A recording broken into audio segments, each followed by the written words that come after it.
Sublime gracia del Señor. Continuamos con nuestra serie de enseñanzas sobre los compromisos corporativos. Y hoy vamos a entrar en un nuevo tema. Dentro de ese tema vamos a ver un subtema que es la preservación de la paz.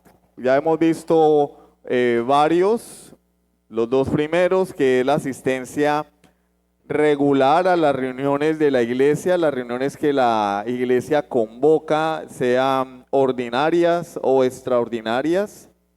Pues dentro del ordinario tenemos el culto de oración, el culto del Día del Señor el domingo y las dos asambleas que se hacen al año. Y reuniones extraordinarias pues tenemos, y también pues las damas tienen su reunión de damas, aunque no es un ministerio, pues se ha insistido en que participen de ello porque pues toda ocasión que tengamos para ser expuestos a la palabra de Dios debe ser aprovechada por los creyentes. Y de manera extraordinaria, pues las reuniones extraordinarias que el pastor convoque para tratar temas con los miembros. Esas son reuniones a las que deberíamos asistir de manera, ¿cómo le decimos? Bueno, deberíamos tener un compromiso, ¿sí?, a la hora de asistir a esas reuniones. Iba a utilizar la palabra obligatoria, pero pues en el ser humano, por causa de su pecado remanente, hay una reacción cuando se utilizan ese tipo de palabras: obligación, compromiso, tienes que. De hecho, he escuchado en estos días a un influencer y él decía: uno no debe usar esa palabra para hablar con la gente porque inmediatamente genera en ella una defensa. Bueno, eso dice él, la Biblia dice otra cosa. Dios no se pone con psicología a la hora de tratar con su pueblo, Él ordena. Y lo que está en la Escritura, pues tenemos que hacerlo. No son sugerencias, ni tenemos que suavizar la palabra de Dios. El primer punto de asistencia a las reuniones, el segundo era el cultivo de la comunión en la iglesia. Y hoy vamos a hablar de la preservación de la paz. La preservación de la paz. ¿Y eso qué es? Bueno, la preservación de la paz. Allí dice el texto: los miembros deben abstenerse de hablar mal unos de otros y mantener en estricta confidencia todos los asuntos privados que solo conciernen a la iglesia y no discutirlos con personas que no pertenezcan a la congregación. Por ejemplo, ir a contarle a los familiares lo que se habla acá en las reuniones de la iglesia, ¿sí? Ir a contarle a los familiares si hay un proceso disciplinario y yo fui participante de ello, comentarlo con personas que no sean parte de nuestra congregación. Eso es una falta. Hablar mal unos de otros, ¿sí? Es muy común, ese es el pan de cada día en todas las congregaciones, incluyendo esta, ¿sí? Que las personas vengan a uno con quejas de fulano, de sutano, pero el deber ser no es ese, y no me voy a cansar de decirlo, porque mientras ese pecado persista, pues hay que señalarlo. Cuando yo tengo algo en contra de un hermano, debo acercarme a ese hermano y decírselo. Decírselo. O sea, ¿y cuándo se comenta con otras personas? Bueno, Mateo capítulo 18 nos dice: cuando el hermano no acepta el llamado de atención, busco 2 o 3 testigos. Pero nosotros hacemos las cosas al revés. Primero vamos y le decimos al pastor, porque el pastor es el genio de Aladino. El genio de Aladino cumple los deseos, resuelve el problema. No, el pastor no tiene por qué intervenir allí, porque es un asunto personal. Tengo algo en contra de un hermano, una situación, sea la que sea, o yo soy testigo de una conducta impropia de algún hermano. Hablo impropiante en el sentido estricto de la palabra, no algo subjetivo, porque a mí me puede parecer impropio que un joven de la iglesia venga al culto, a la reunión de oración en shorts o en pantalón pescadores, o que venga con una sudadera, a mí me puede parecer eso inapropiado, pero yo tengo que entender por qué viene a él. Entonces, no, si es que, como en el caso de un hermano que trabaja entrenando niños y él sale del trabajo y corre para la reunión. Entonces yo no tengo que ser tan legalista de señalarlo porque está haciendo el deber de venir a la reunión, así sea en shorts y en guayos, ¿sí? Hay otros que ni vestidos vienen. Entonces, por eso digo, una situación que realmente valga la pena. No pequeñeces o tonterías. No, es que usted es muy chistoso y a mí no me gusta eso. Eso es subjetivo. Algo subjetivo. ¿Sí? No, es que usted es muy serio y a mí no me gusta eso. Eso es subjetivo. ¿Sí? Es que a mí no me gusta como usted trae vestido al niño porque lo trae vestido de muchos colores y yo no comparto eso. Eso es subjetivo. Pero hablamos de cosas objetivas de acuerdo a la palabra, o una práctica pecaminosa que encuentra, este llamado de atención encuentra respaldo en la Escritura. Entonces yo tengo que tratar con ese hermano y no correr a decírselo al pastor, ni correr a buscar abogados, porque somos así. Tengo algo contra una persona, entonces en lugar de confrontarla voy y busco abogados, voy y le cuento al otro porque yo quiero sentirme apoyado, me victimizo, busco aliados y lo que hago es dañar la reputación de la otra persona. Eso es pecado. Eso es pecado. Tengo algo contra una persona o no me parece algo, pero pienso que esa persona está pecando, pues me acerco y se lo hago saber. Pero es que como a nadie nos gusta que nos rechacen o que nos hagan una mala cara o que tal vez la otra persona tenemos temor de su reacción, no lo hacemos. Entonces vamos al pastor y le contamos para que él sea el que pelee, por decirlo así, pelee nuestras batallas. No, Dios te lo puso allí, tú tienes que resolverlo. Entonces, eso no está bien. Y lamentablemente, por nuestra pecaminosidad, caemos en ese pecado. La murmuración, la queja, no está bien. Los miembros de una iglesia no son perfectos, tenemos que entender eso. Mi hermano no es perfecto, si a mí hay algo que no me gusta de un hermano, téngalo por seguro que habrá hermanos que no están conformes conmigo, porque para gusto los colores. ¿Sí? Para gusto los colores. Entonces, debajo del sol no hay nadie perfecto. Somos hermanos creyentes, pero hermanos que como seres caídos, cuando hablamos de seres caídos, hablamos de personas que estábamos muertos en pecado, hemos nacido de nuevo, pero aún hay una naturaleza pecaminosa en nosotros. Todavía estos seres caídos, o debería corregir ahí, ¿sí? Pecadores arrepentidos, todavía tienen que luchar con pecados, corrupciones y malos hábitos. Alce la mano el que no tiene pecado, el que no lucha con un pecado, el que no tiene malos hábitos, ¿sí? La iglesia no es perfecta. Y si encontramos una iglesia perfecta, como alguien dijo, en el momento en que yo pongo un pie en la iglesia, ya se dañó. Porque cuando yo entro una mancha, ya la iglesia se dañó. Uy, encontré la iglesia perfecta. No vaya, hermano, porque la va a dañar. La va a dañar. Entonces debemos hacer lo posible porque la iglesia esté en paz. No deben venir a una congregación de hombres imperfectos con la esperanza de que establecerán con ellos relaciones perfectas. Porque al comienzo, siempre cuando uno llega a una congregación, uno ve todo lo bueno, todo lo bonito. Y dice, esta es la iglesia que yo quiero para mí. Cuando comenzamos a interactuar con nuestros hermanos, con el pastor, cuando comenzamos a servir, comenzamos a reconocer las imperfecciones en los hermanos y por lo tanto en la iglesia, los faltantes. Entonces no debemos llegar a una iglesia con expectativas altas en cuanto a la perfección de sus miembros. La iglesia no es perfecta. Lean el Nuevo Testamento y van a encontrar un sinnúmero de defectos en las iglesias que recibieron todas las cartas del Nuevo Testamento.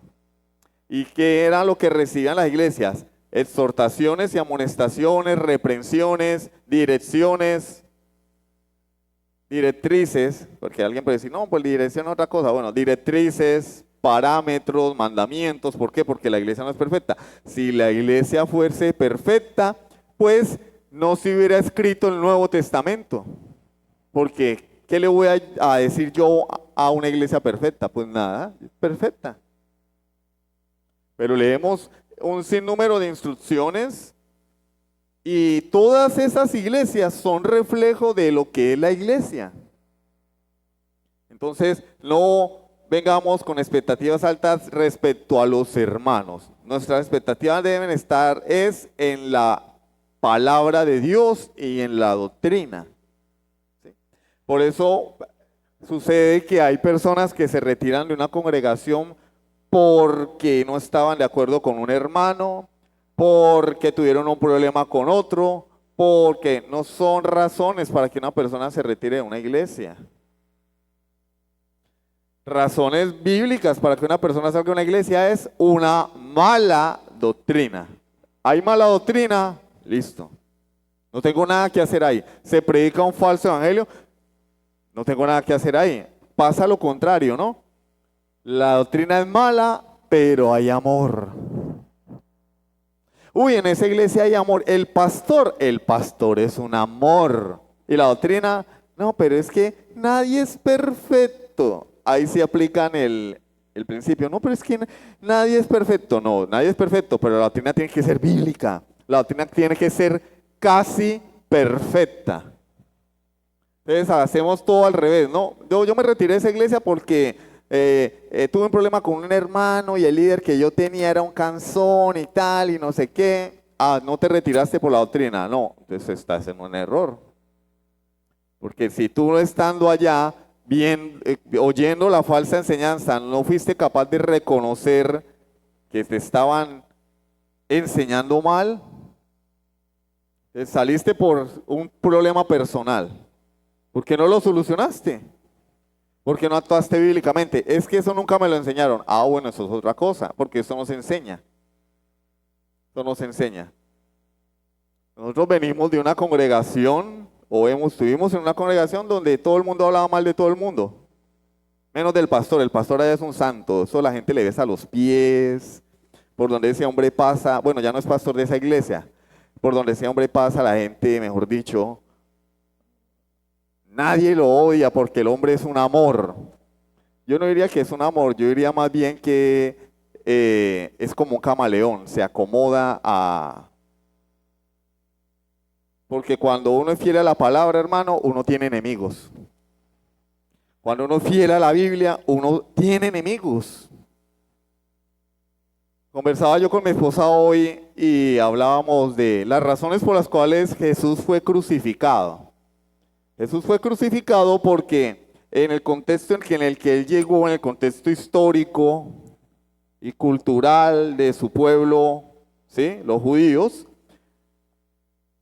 había una religión que era el judaísmo, y el judaísmo estaba compuesto por varias sectas: los fariseos, los saduceos, los herodianos, los esenios, los celotes.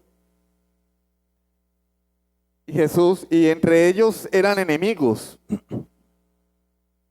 Bueno, los esenios no tanto, porque los esenios eran más bien una especie de monasticismo, se aislaban de la sociedad. Pero entre los demás eran enemigos.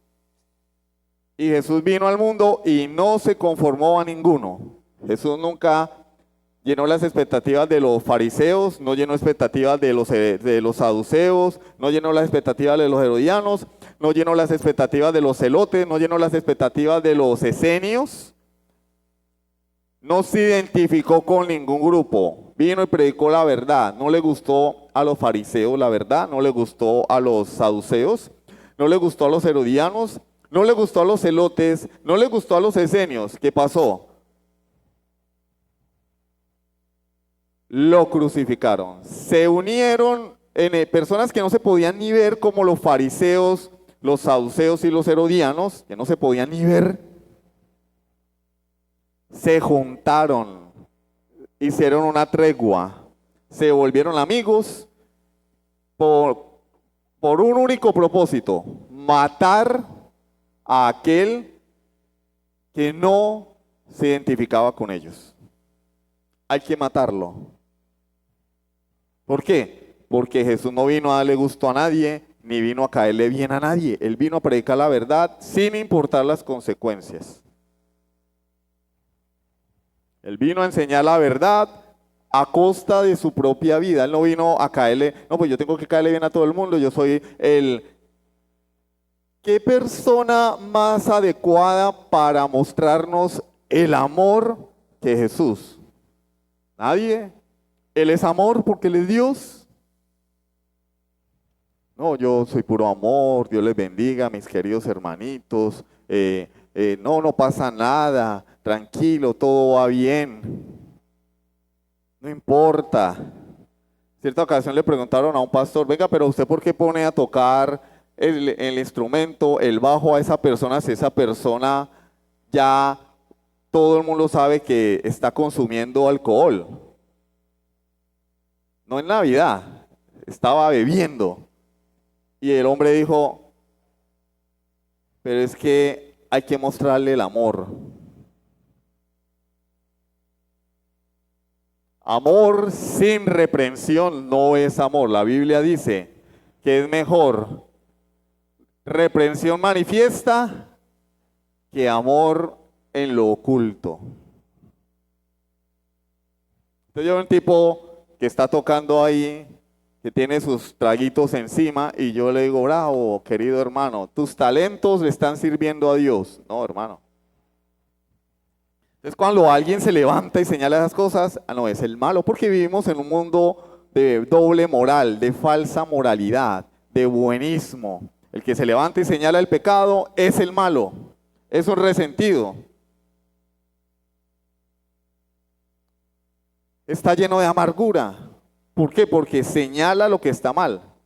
Y pasa en la iglesia y pasa en los gobiernos. Tenemos gobiernos que ahora está por la providencia de Dios, están hombres, que no digo que sean cristianos, pero que tienen principios, valores, están tomando los gobiernos y las personas dicen, no, pero es que esas personas son fascistas, no tienen amor, porque para el hombre hoy el amor es ceguera. Hoy en día la palabra amor es sinónimo de ceguera. Yo amo a Luis porque cuando lo veo pecando me hago el loco. Eso es amor, según el concepto que le ha dado el mundo y la iglesia. Eso es amor. Ver a un hermano pecando y hacernos los tontos. Aquí no pasa nada. Y de pronto murmurar con otro, ¿no? Con la esposa, con el esposo, no, pero es que él anda. No se practica en las iglesias, no se enseña en las iglesias la disciplina eclesiástica, no se enseña. Ese es un problema de la iglesia. Y lamentablemente, pues cuando el pastor ejerce disciplina, él es el malo, el pastor es el malo. Por eso es que nadie quiere ser pastor. Porque el pastor tiene que confrontar, tiene que llamar la atención, tiene que decirle, ¿qué puede? ¿Usted qué pasa? Mire, está fallando en esto. No, pero es que usted me tiene rabia. No hay amor. Hay personas que les sucede así. ¿Por qué te saliste de esa congregación? No, me fui porque en esa iglesia no hay amor. ¿Qué pasó? No, me pusieron en disciplina. Ay, papito, pero la generación de cristal. Pártete, galleta. La generación de cristal, no aguantan un llamado de atención, no aguantan que se les haga una observación, porque ese es el acabose. Y pasa lo contrario, vuelvo y digo, no, en esa iglesia puro amor, y la doctrina, no, pero la doctrina no es importante. Así de embolatada está la cristiandad hoy. Un desconocimiento total de cómo debe conducirse la iglesia de Dios.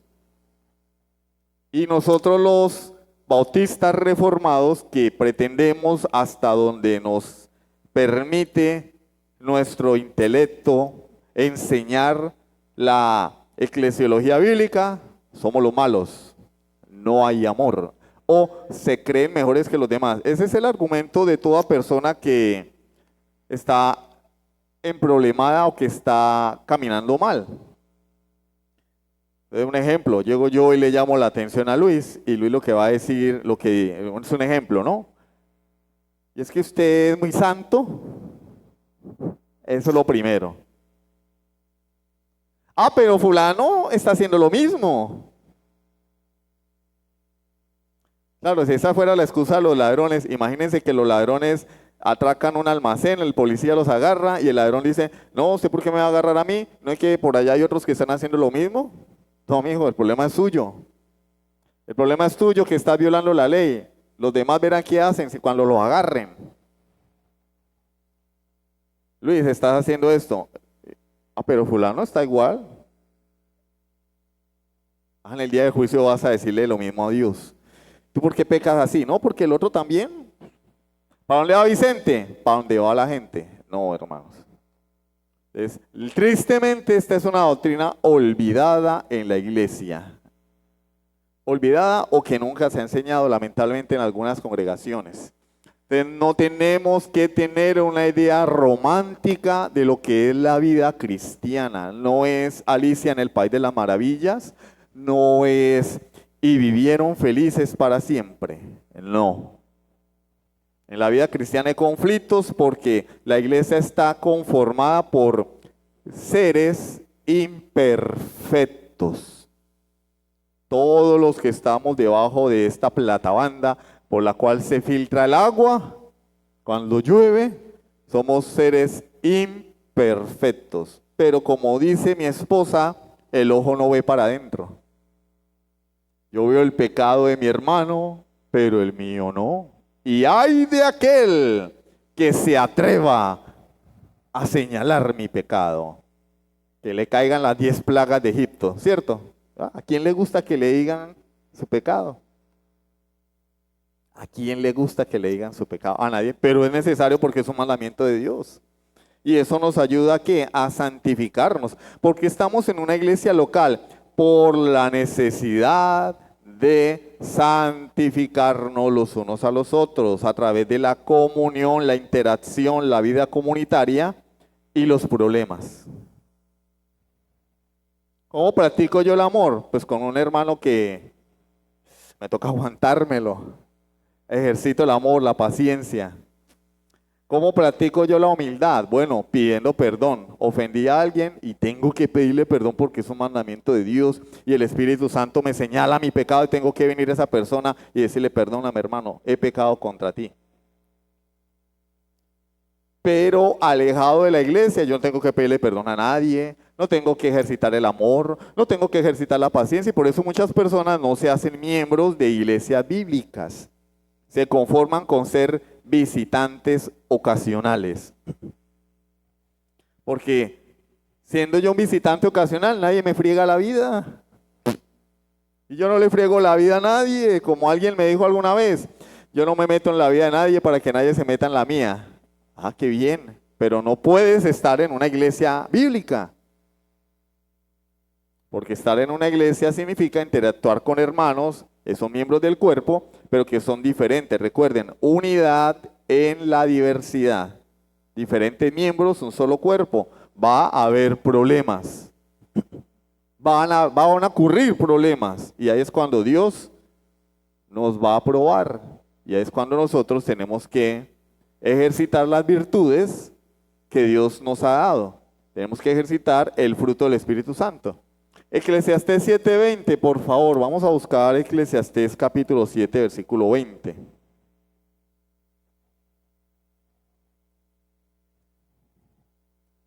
Eclesiastés 7:20, ciertamente no hay hombre justo en la tierra que haga el bien y nunca peque. ¿Ve?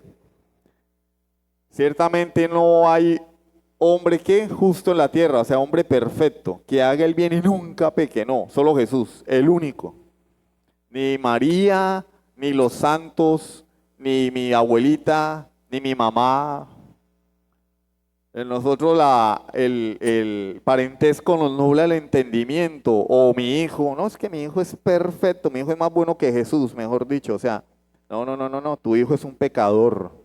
Es que mi mamá es una santa. No, Está bien, tu mamá se esforzó por criarte, tu mamá te trajo a este mundo, tu mamá ha dado su vida para que tú seas alguien hoy, pero ella no es perfecta, es una pecadora y si no se ha arrepentido va a ir al infierno. Hermano, ¿y usted por qué habla así? Porque así toca hablar. Es la realidad. No es que mi mamá es un alma de Dios, ya se arrepintió de sus pecados, ha nacido de nuevo, Cristo mora en su corazón. No, pero es que ella es muy buena. Ah, bueno, no es un alma de Dios, es un alma del diablo. Porque la salvación no es por obras. No hay alma justa que haga el bien y nunca peque. Ante esta realidad irrefutable, los miembros de una misma iglesia debemos procurar la paz a toda costa. ¿Cómo? Absteniéndonos de la murmuración y tratando los asuntos bíblicamente. Vamos a hacerle replay. Los problemas hay que resolverlos con la persona en cuestión. ¿Por qué? Porque si yo traigo el problema al pastor, el pastor, primero le voy a llenar el corazón al pastor contra esa persona, ¿sí? Estoy pecando contra Dios, porque no estoy resolviendo el asunto como Él lo manda. Entonces, ¿qué tengo que hacer? Yo mismo tratar ese asunto. Tratar ese asunto. Y pues yo he pensado mucho y la próxima vez que alguien venga con una queja, yo le voy a decir, te doy una semana para resolver ese problema. Si no lo resuelves, lo llamo a los dos. Así. Y verá, vamos a ver por qué. A ver si se acaba eso de estar uno amparándose en el pastor para resolver sus problemas personales. No está bien, es pecado. Entonces, la próxima vez que venga Juanito a ponerme una queja de otro hermano que me hizo, que me miró, que me sacó la lengua, que no me llenó, me dio el pedazo de torta más pequeño, yo le voy a decir, ah, bueno, tienes una semana o 15 días, mejor para darle tiempo. Tienes 15 días para solucionar eso. No lo soluciona, lo llamo a los dos. Es una buena práctica, ¿sí o no? Así se solucionarían muchos problemas. Y los hermanos lo pensarían dos veces antes de murmurar, de venir al pastor a comentarle cosas que él no tiene por qué enterarse. Porque el problema hay que arreglarlo allí, sanarlo allí, para que no haya daños colaterales, para que no haya daño a terceros. Entonces debemos abstener de la murmuración. ¿Por qué es un mandamiento? Porque Dios sabe que caemos en eso. O sea, si nosotros no cayéramos en eso, Dios no nos ordenaría, ¿sí?, abstenernos de murmurar, como vamos a ver ahora más adelante en Levítico 19. Es un mandamiento. ¿Por qué no lo manda? Pues porque Él sabe que lo traemos ahí de fábrica. Y que aunque hemos nacido de nuevo, arrastramos eso todavía allí. Ya no somos esclavos de eso, pero ahí está. Entonces dice, quieto en primera. Si hay algo que daña a una iglesia es el descuido en velar por la reputación ajena. Cuando no ponemos guarda a nuestros labios y transmitimos a un tercero los pecados o debilidades de algún hermano, sin una razón justificada, estamos atentando contra la unidad del cuerpo y perturbando la paz de la iglesia de Cristo.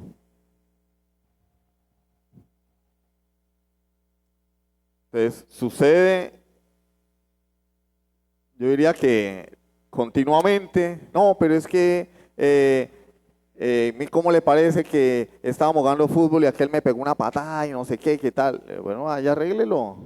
¿Por qué no vas y lo arreglas? Dile, mira, tú me diste una patada en el partido, eso me lastimó, no debiste hacerlo. Si lo hiciste porque yo te ofendí, discúlpame. Ah, no. Entonces voy y le cuento a Luis, voy y le cuento a Javier, voy y le cuento a Damaris, voy y le cuento y le digo, no, ese es lo que es un sucio, un cochino para jugar, es un resentido social y tal. ¿Qué hago? Y si es mi hermano, pues estoy dañando su reputación. Una, o hablo con el hombre en cuestión. Dos, sufro el agravio. Pablo dice, ¿por qué no sufrís el agravio? Súfrelo, aguántate. Sufre el agravio. Ah, me pegó una patada. Bueno, aguante, hermano. Eso es parte de la vida, es parte del fútbol, es parte de... Aguántate. No, que no me saludó. Aguántate. No, que le sirvieron café a todo el mundo y a mí no. Pues aguántate. ¿Alguien se ha muerto por no tomar café? No, que no me guardaron pan. Aguántate. Sufre el agravio. No, no soy capaz. Bueno, y habla con el hermano entonces. No, no, mejor no.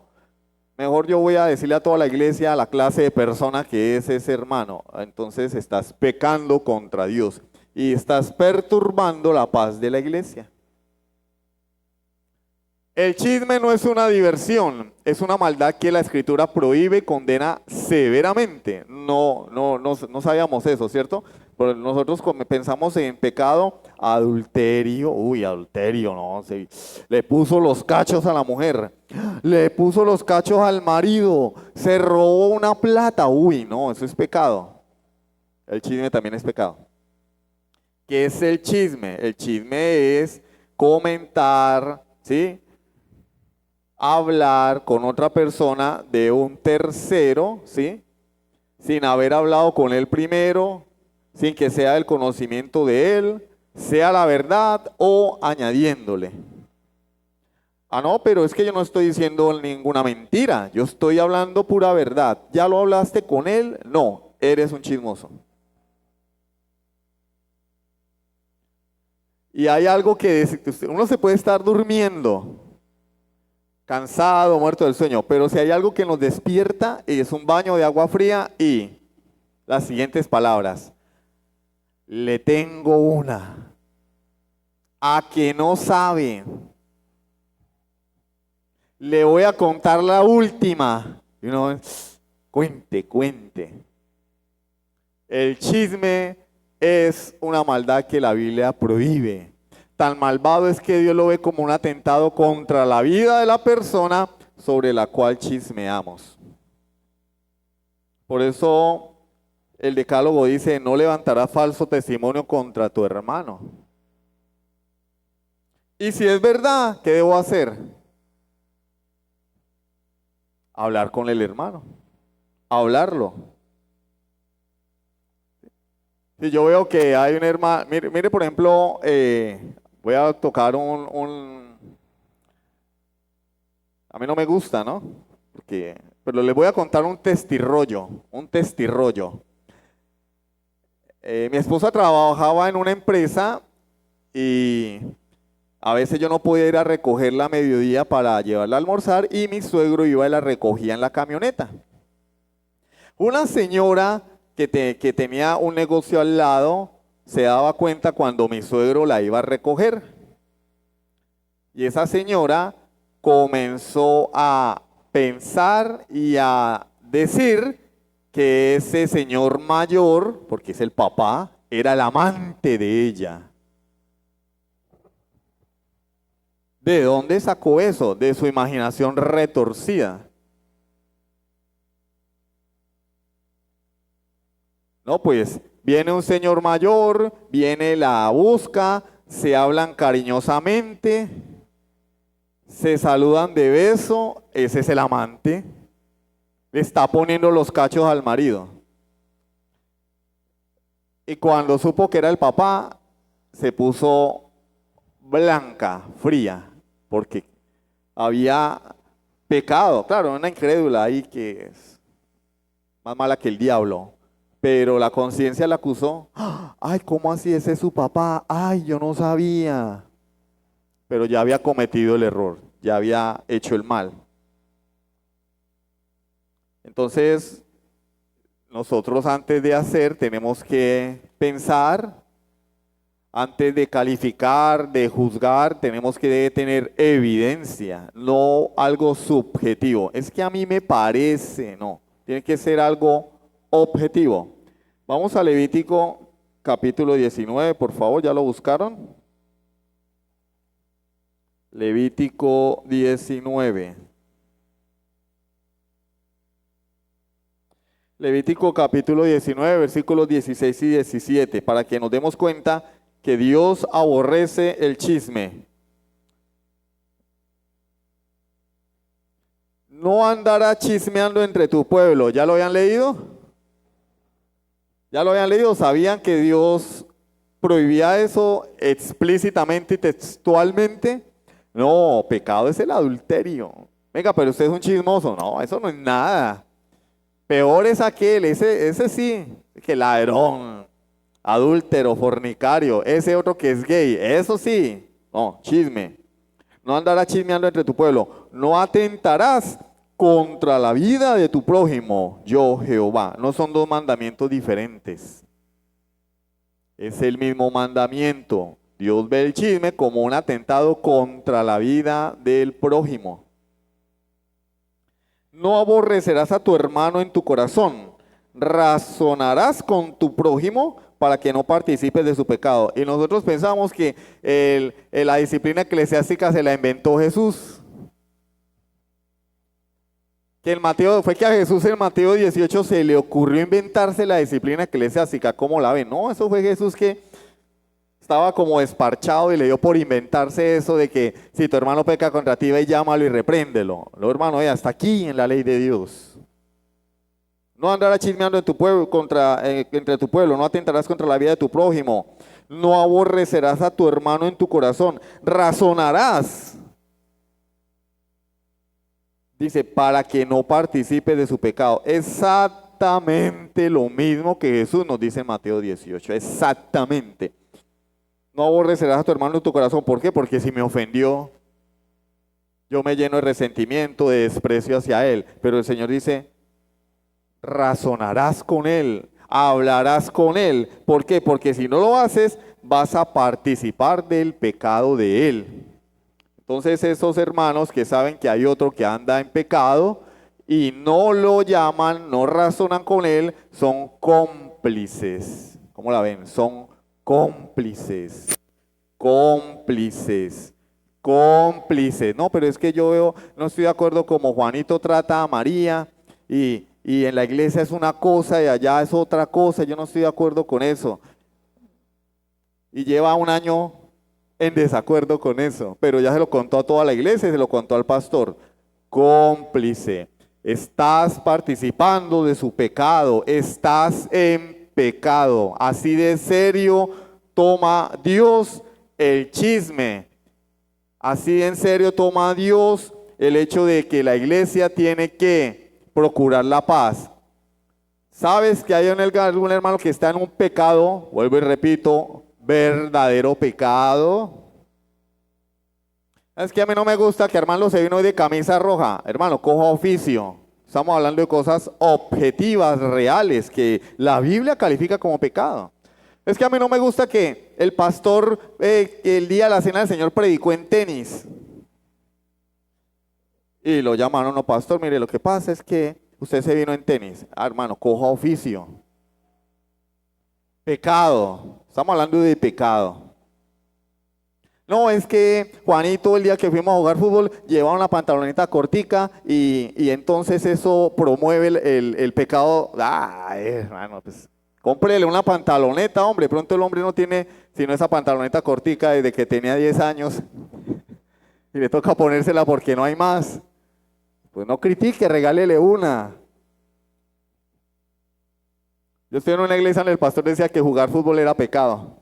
Que porque la pantaloneta promovía el pecado sexual. O sea que ver hombres en pantaloneta, con las piernas peludas, pateando un balón, las mujeres se iban, mejor dicho, a tirar en avalancha sobre los hombres, a pecar sexualmente. Dice, no, el hombre tenía la mente dañada. No, y lo dijo en una predicación. Que el fútbol era pecado. Hablamos de cosas reales, pecados verdaderos, como el chisme, como no confrontar al hermano. Puede pasar también. Hermano, mire, lo que pasa es que hay un hermano en la congregación que está difamando a otro, confróntalo. Si no lo haces, vas a participar de su pecado. Pero la confrontación, ¿cómo tiene que ser? Nosotros oímos la palabra confrontación y nos imaginamos a Arnold Schwarzenegger con una ametralladora tumbando la puerta y boleando bala a todo el mundo, ta, ta, ta, ta, ta, ta, como duro de matar. Confrontación, no, confrontar, estamos hablando en amor. Así como le hablaría uno a un hijo. Bueno, si le preguntan a mi papá, no. Así como uno le hablaría a un hijo al que ama. Hijo mío, estás actuando mal. Así como los curas, hagan de cuenta como los curitas son puro amor, ¿no? Hijo mío, estás actuando mal, hijo. Así. En amor. Igual cuando en todo el proceso disciplinario se busca es que la persona recapacite y vuelva a la obediencia. No es destruirlo ni cantarle la tabla, ¿sí? Pensamos que el proceso disciplinario es para cantarle la tabla. No es que voy a llamar a Juanito, y le voy a cantar la tabla. Le voy a decir sus verdades en la cara. ¿Usted por qué se puso esa camisa de Naruto? Hijo del diablo. No, en amor, así, hermano querido, yo te amo mucho, pero me preocupa tu vida espiritual, me preocupa el camino por el que estás andando, he visto esto y esto en ti, no, mi deseo no es ofenderte, mi deseo no es hacerte sentir mal, porque créanlo que cuando una persona es exhortada o amonestada, se puede sentir mal, ¿sí? Mi deseo no es hacerte sentir mal, hermano, pero porque te amo y me preocupa tu vida espiritual y deseo que estés bien, tengo que decirte esto. Y es mi deber como tu hermano enseñarte la verdad. Dice el apóstol Pablo a la iglesia en Galacia, creo que es Gálatas 5, ¿sí, hermano Javier? Gálatas capítulo 5.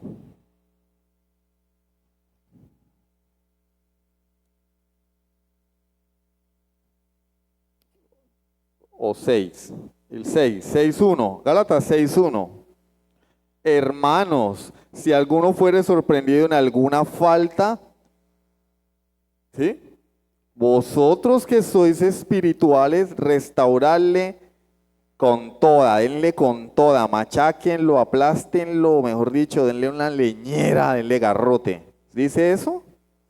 Restaurarle con espíritu de mansedumbre, considerándote a ti mismo.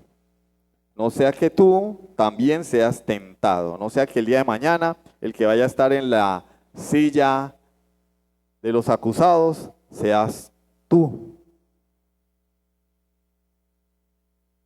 Y como vamos a ver hoy en la predicación, cuando yo veo el pecado de mi hermano, en lugar de señalarlo y aplastarlo, debo clamar a Dios. Señor, líbrame del mal, porque ese pude haber sido yo. Ah, que Steve Lawson es un hijo del diablo que le puso los cachos a la mujer, que no sé qué, que bla, bla, bla, bla. No, ese pude haber sido yo. Yo, su santidad. No, yo estoy blindado contra esos pecados. Ay, no, mi hijo. Como dijo el ciego, amanecerá y veremos. Amanecerá y veremos. Vamos a llegar hasta ahí. Vamos a continuar la semana que viene. Pero, conclusión. La iglesia no es perfecta. La iglesia es un hospital de pecadores, cuyo médico es Jesucristo. Y todos necesitamos corrección.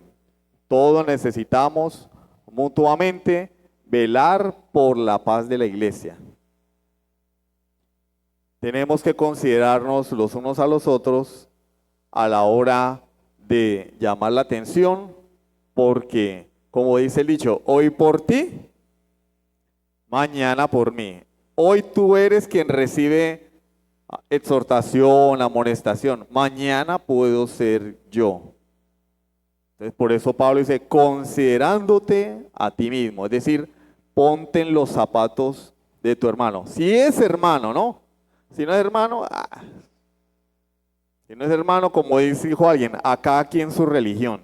Pero si es hermano, si ha nacido de nuevo, considérate a ti mismo. Amén. Sublime gracia del Señor.